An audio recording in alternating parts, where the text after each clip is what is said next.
Good afternoon, everyone. Thanks all for being here. Today, the Department of Justice has dealt a significant blow to the crypto crime ecosystem. Justice Department agents and prosecutors, working in partnership with the Treasury Department and French law enforcement, have disrupted Bitzlato, a China-based cryptocurrency exchange notorious for laundering criminal proceeds from the dark net. And last night, agents of the FBI arrested Bitzlato's founder, Anatoly Legadimov. I am joined today by the Assistant Attorney General for the Criminal Division, Kenneth Polite, the United States Attorney for the Eastern District of New York, Breon Peace, FBI Associate Deputy Director, Brian Turner, and the Deputy Secretary of the Treasury, Wally Adeyemo.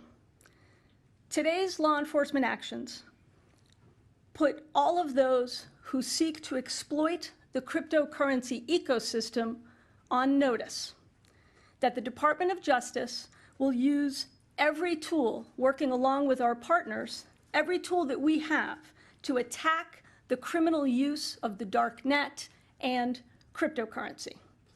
And we are taking steps to address the crisis of confidence in the cryptocurrency markets, where criminals and fraudsters seek to operate beyond the reach of law enforcement. Malicious actors, working from what they think are safe havens, are exploiting crypto markets and flouting the laws and the regulations that guard the integrity of our financial system, and along with it, the earnings and investments of law-abiding Americans. It's no secret that cyber criminals rely on these bad actors to launder their criminal proceeds from cryptocurrency into fiat currency. But today, thanks to a coordinated international effort, Justice Department prosecutors and agents have disrupted a busy corner of this criminal ecosystem.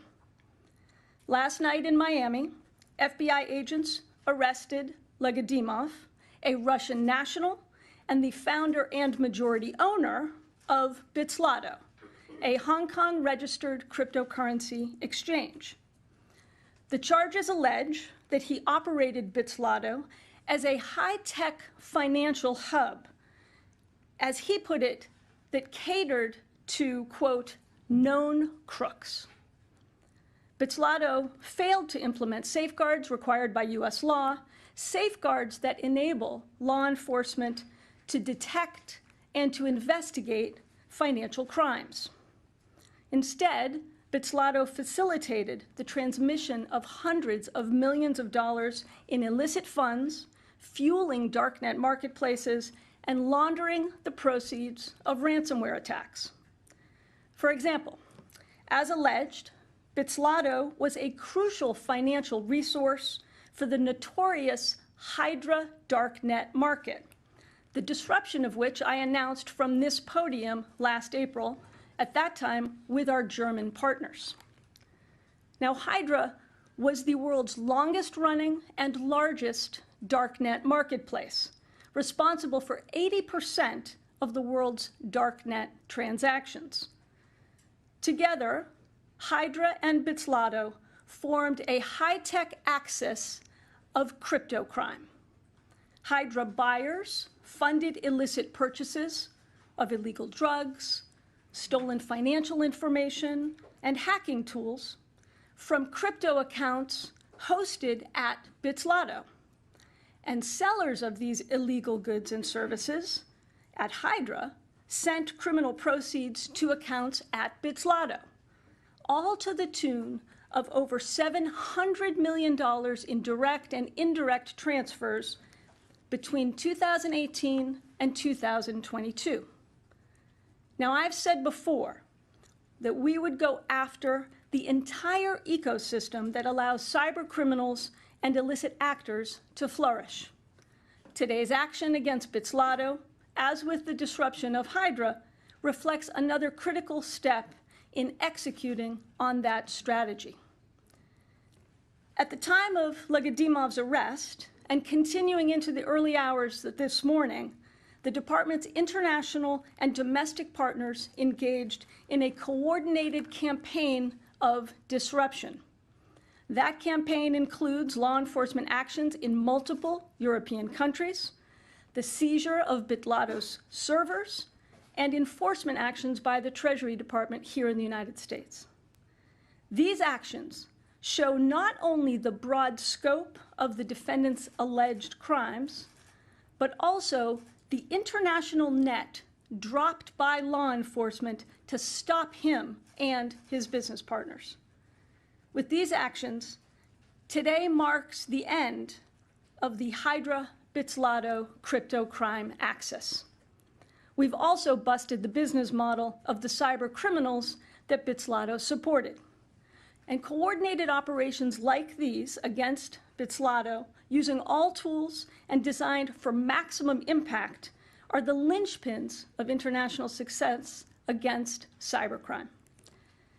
Our actions also mark the most significant enforcement effort against a cryptocurrency exchange by the National Cryptocurrency Enforcement Team, launched last year following a comprehensive cyber review led by my office.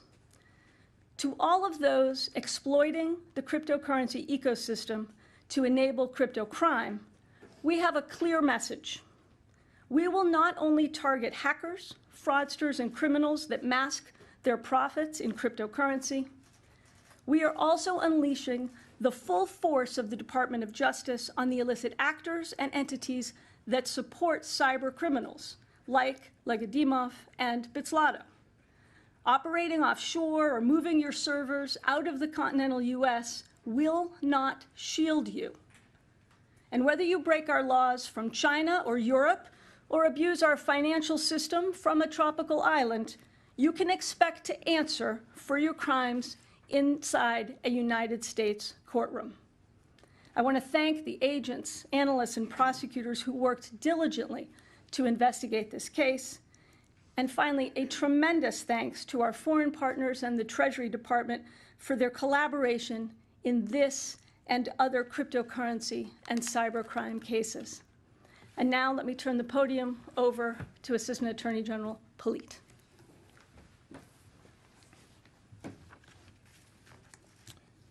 Thank you, Deputy Attorney General Monaco.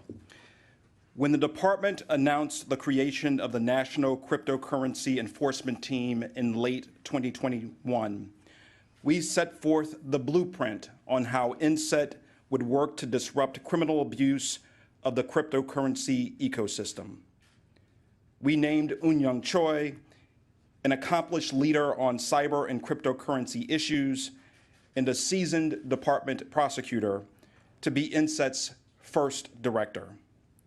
We said that INSET would investigate those who enable the use of digital assets to facilitate crime, with a particular focus on virtual currency exchanges and services.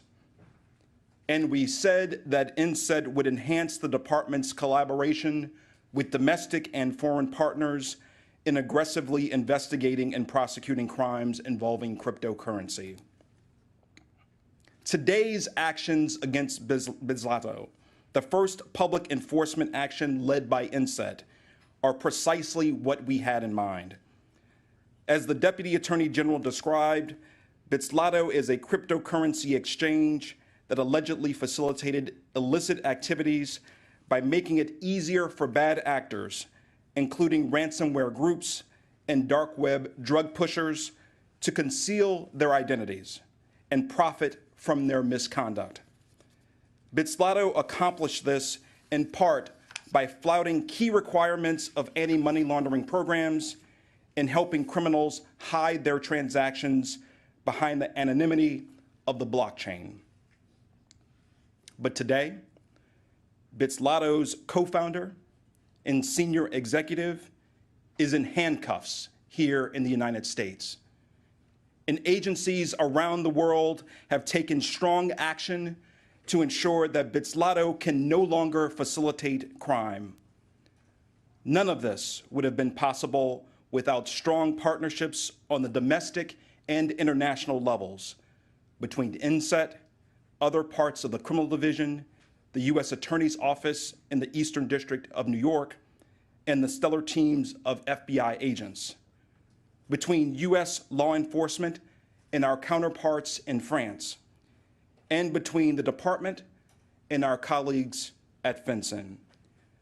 The department also drew heavily today on its deep bench of international experts, including our new Cyber Operations International Liaison and our legal attaché in Paris. The work announced here today is a textbook case for what we can accomplish when INSET works with its partners here and abroad to disrupt the harm caused by criminal cryptocurrency platforms. And we are just getting started. I now turn the podium over to my colleague, U.S. Attorney Breon Peace.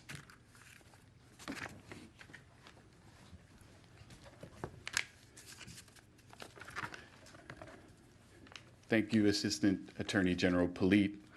I'm Breon Peace, United States Attorney for the Eastern District of New York, and I'm honored to speak today about the work of the U.S. Attorney's Office for the Eastern District of New York, INSET, FBI, and all of our other partners, what we've done with respect to investigating and prosecuting Anatoly Legadimov.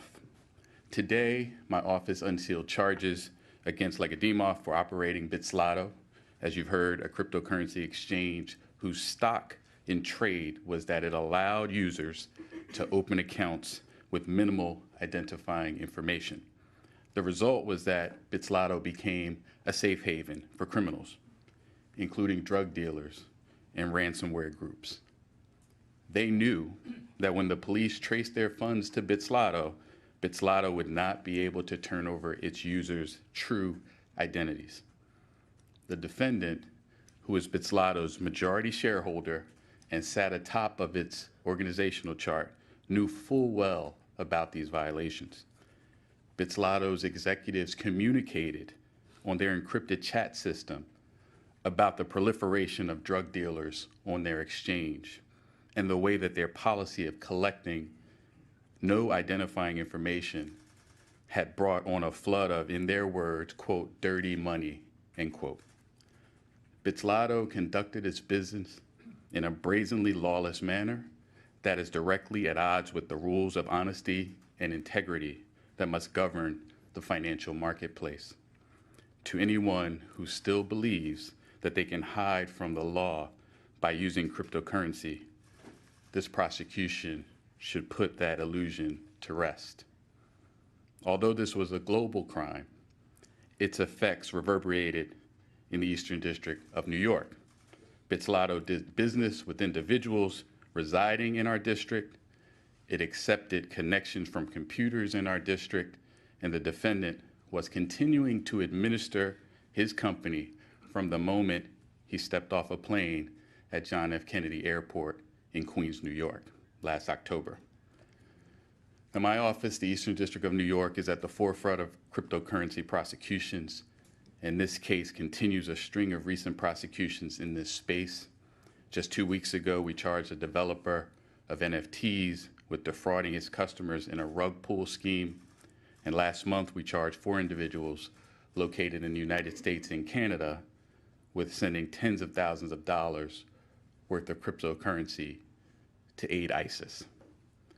And alongside our partners in law enforcement, we are committed to carrying out the most sophisticated and technically demanding prosecutions at a pace that matches the tempo of the criminals we pursue. Our partnership with the National Cryptocurrency Enforcement Team enhances our work in this space, and we look forward to our continued collaboration. And finally, I want to commend from my office Assistant United States Attorney Alexander Mindlin, who is detailed to INSET, and Assistant United States Attorney Artie McConnell, along with INSET trial attorney Scott Meisler and Matthew Blackwood for their excellent work on this case. I'll now turn the podium over to FBI Associate Deputy Director Brian Turner.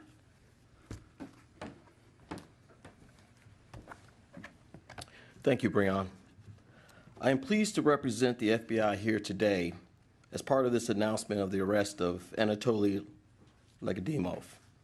The arrest that is the culmination of more than a year of hard work by our men and women in the New York office and also across the United States and overseas. Legadimov is a Russian national living in China who was arrested in Miami for the crimes he committed in the United States by operating an unlawful cryptocurrency exchange registered in Hong Kong. He probably thought his cybercriminal enterprise and the dirty digital money that cycled through it were outside the reach of the US government. But he and his Bitzlato cryptocurrency exchange were not operating with impunity. Neither was the illicit Hydra darknet marketplace in which Bitzlato exchanged over $700 million, as the Deputy Attorney General mentioned a moment ago. We shut down and locked the door on Hydra last April. Both of these actions were made possible because of the FBI's strong relationships with our law enforcement partners around the world. Over the course of our global investigation into Bitzlato, we found that more than $15 million of the ransomware proceeds have been laundered through the exchange, making the platform a clear enabler for ransomware actors. Unfortunately for the defendant and Bitzlato, one thing that the FBI understands is how to take down cybercriminal organizations. And our overall strategy to combat cybercrime involves going after all key parts of that criminal ecosystem mentioned by the Deputy Attorney General: the actors, their finances, and the supporting infrastructure. When you combine this arrest with the French authorities' dismantlement of Bitzlato's financial infrastructure, digital infrastructure, and the actions taken by the Treasury Department that will be spoken about in just a minute, I'd say we did exactly just that. I can tell you by the folks that I'm standing up here with that we are committed to taking a whole-of-government approach to the fight against financial crime and cybercrime, a fight to protect our country, its citizens, and our national security. So let this be a reminder to the cyber criminals around the world. No matter where you are, no matter how much you twist and turn to cover your tracks, there is a risk and there will be consequences. I'd like now to introduce Deputy Treasury Secretary Wally Ademo for some additional remarks.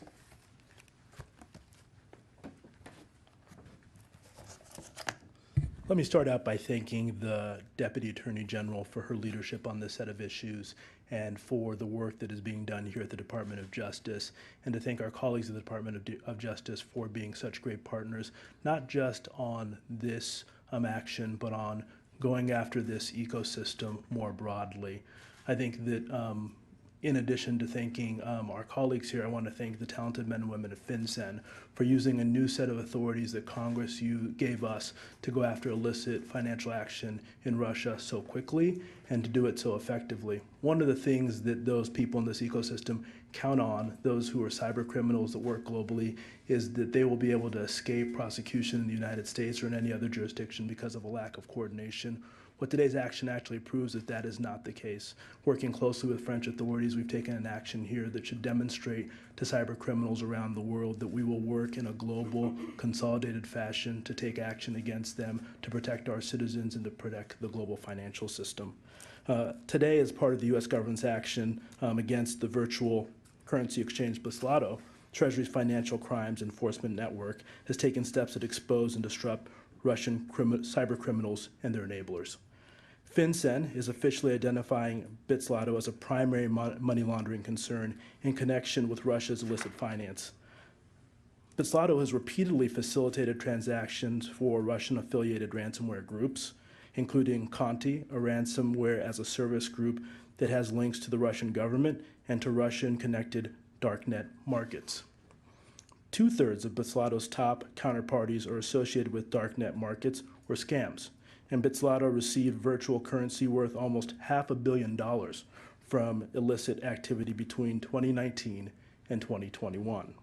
Nearly 50% of all known Bitzlato transactions during this time involved Russian illicit finance or otherwise risky sources.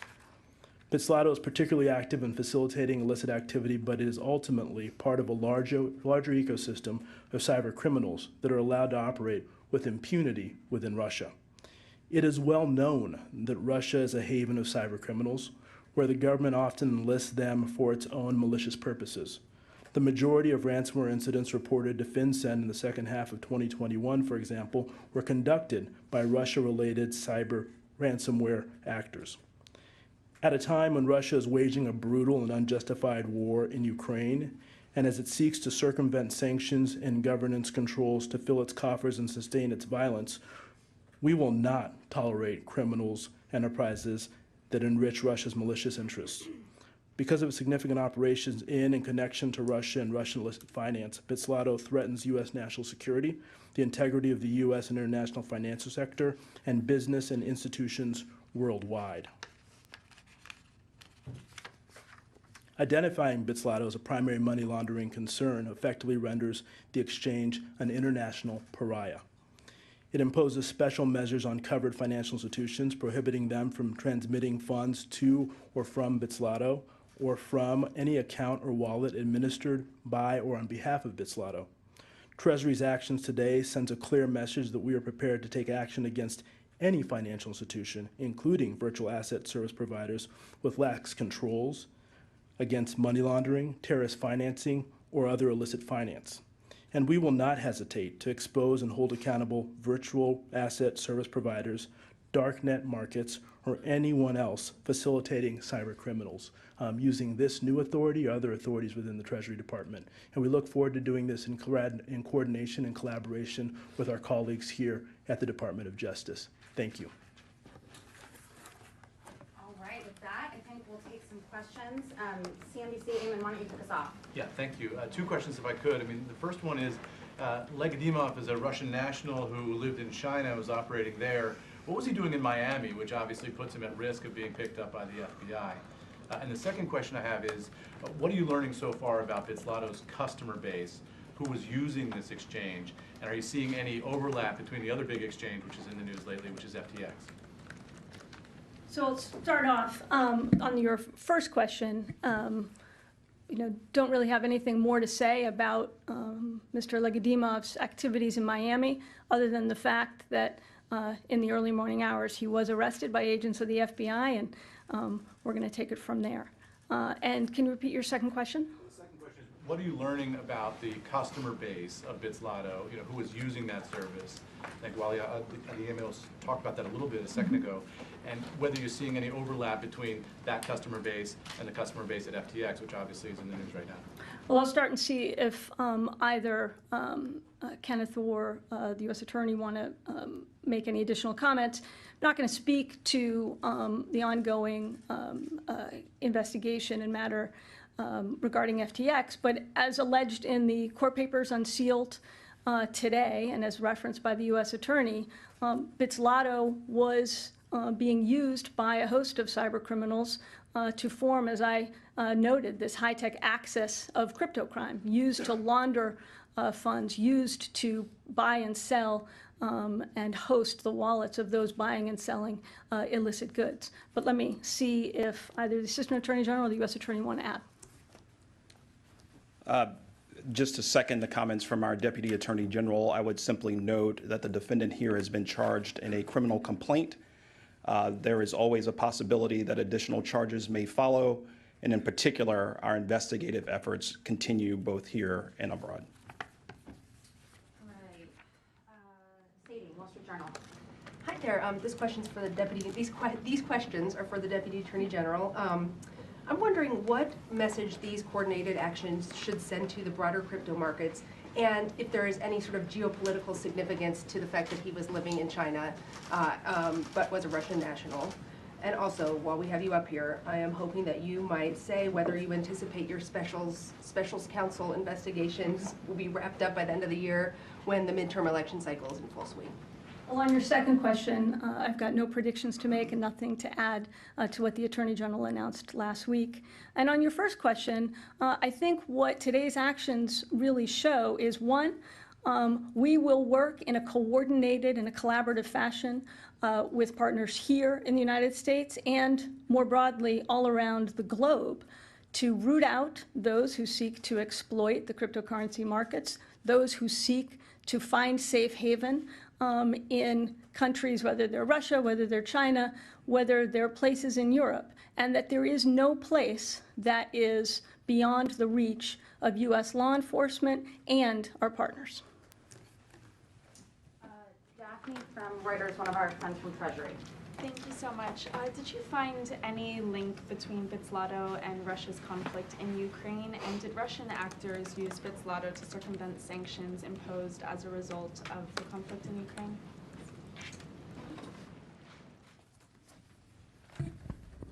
So as my colleagues have said, our investigation continues, and what we do know is that Russia has set up an ecosystem that is permissive for cyber criminals and for the ecosystem that allows them to finance those crimes. Our goal is to ensure that Russia can't use cryptocurrency or other means to circumvent our sanctions. That is part of why we use this new authority to go after Bitzlato, to make clear that now they're an international pariah. And our message to those actors who want to use crypto to try and circumvent our sanctions in Russia or in any other jurisdiction in which we put in place sanctions is that we will, in collaboration and coordination with our allies and partners, with the Department of Justice, find you, go after you, and take actions against you using the tools at our disposal. I think you have your hand up sometime. The amount of crypto sent to illicit actors reached an all-time high in 2022. To what degree do you deem these transactions, first of all, as a national security threat for the U.S., specifically when it comes to crypto, but also expanding on the potential sanctions evasion more broadly and beyond Russia as well? To what extent these transactions should be deemed as a threat to the general efficacy of U.S. sanctions? Well, I'll start and then turn it over to the Deputy Secretary. Look, I think what we have shown in these actions, as well as the takedown of the Hydra darknet marketplace, is that those who are seeking to exploit the cryptocurrency markets by ignoring or flouting the regulations that are put in place and the laws that are put in place to give consumers, to give investors confidence in our markets, to give them confidence in our financial system, we will root that out. We will go after and use whatever tool it takes to find those who are seeking to hide in the shadows and who seek to try and exploit the anonymity that they think the blockchain provides, the anonymity that they think this technology provides. And what our efforts have shown is that that's not the case. Those activities, whether it's laundering the proceeds of ransomware attacks, certainly do pose a security concern, and that's why we will be unrelenting in our efforts, and we will continue to take a coordinated approach, an international and global approach to this challenge. I don't know, Wally, if you want to add? Just a word. And I agree completely with the Deputy Attorney General. What I will say is that there are those who try to use any new technology to try and commit crimes.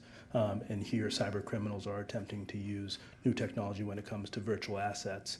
And our message to them and our message to the industry is that we expect them to follow the same rules of the road that are followed by other financial institutions and intermediaries, and that ecosystem is a place where we will not permit illicit finance to go on. The action today should be seen by that industry and by actors there who seek to try and evade our sanctions or to violate laws or to in some ways impact our national security as a tool that we will use in the future when it comes to Russia and illicit finance. But as I said earlier, we have other tools that we're prepared to use as well, because our view is that virtual currencies, the traditional financial system, should not be used to transmit an illicit finance, and we're prepared to act to make sure that that is the case. One last question, Alex Mallon, ABC. So if convicted, I saw this defendant faces a max of 5 years in prison. With the scale of wrongdoing that you kind of have all outlined, what do you say to people who would kind of say that the punishment here doesn't seem to fit the crime? And then for the deputy, the White House has been saying since the news of these classified documents were found broke, that they hadn't been more forthcoming because of their cooperation with the Justice Department. To be clear, has the Justice Department at any time since November told the White House that they cannot discuss the facts of this case? So On your second question, I'm not going to comment on anything beyond what the Attorney General has said last week in announcing the appointment of a special counsel, and what he has said more broadly, which is that we don't talk about our investigations in a public forum. And for your first question, I'll turn it over to the U.S. Attorney. Sure. So to be clear, this is, in our view, a serious crime, which we are taking very seriously. The outcome of the case is premature to anticipate that, and it's important to note that the investigation is ongoing. So there could be, as the Assistant Attorney General said, additional charges down the line. I know we didn't get to everybody's questions. We've got some subject matter experts here for folks that have on-topic questions, and I think that's going to do it for us today. Deputy Attorney General, can you speak to the Republicans who say that you're being unfair to the former president? Thank you.